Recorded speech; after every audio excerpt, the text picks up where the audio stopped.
كيجيو كل نهار 8 الصباح تتبان القهوه عامره، كيجيو ياخذوا فطور يمشيو يجيبوا الغداء كلشي.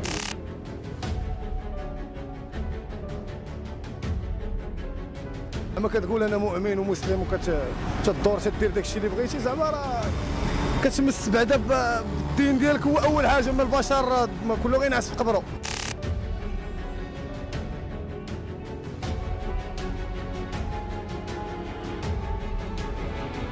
الناس اللي كيسكنوا في هاد الريزيدونس اللي قريبه لهم راه كتشكى، قال لك ديما الدخان وديما الموسيقى بالنهار وكيشوفوا الدريات كيفطروا زعما ما دايرينش في رمضان.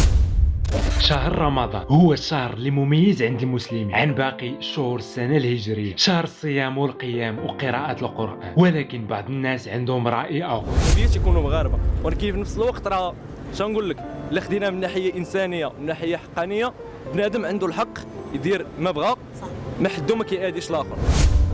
واخويا الدار راه بزاف الدار حنا جالسين والدخان عندنا في الدار، حيت حنا عامو بالقريب اليوم كيدخل الدخان وداك الشيء، ولكن جات من عند الله. شحال وحنا كندعيو فيهم واخا ما خاصناش ندعيو عليهم مسلمين بحالنا، ولكن راه كثروا علينا. على هذا النهار هذا غيشوف فيه بنادم تياكل رمضان وما محافظش على الفرائض الاسلاميه الدينيه ديالو، راه بنادم غيبقى فيه الحال بطبيعه الحال. ماشي انا بوحدي كنقول واقيلا المغاربه كاملين، غيشوف شي واحد بحال هذا المنظر ما غاديش يتقبل.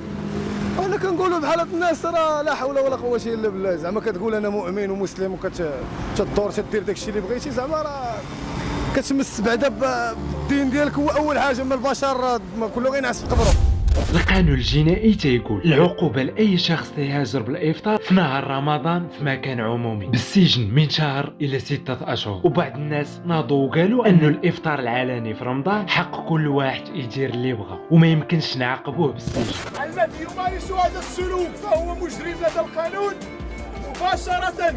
فأي مواطن بإمكانه وله الحق أن يرفض هذا السلوك ويعتدي على من يمارسه. الحلال باين والحرام باين، فشنو تيبان لك في هذا الشيء؟ ما تنساش لايك ومتابعه باش يوصلك الفيديو الجاي. كان معكم خالد بباشم، طلعوا.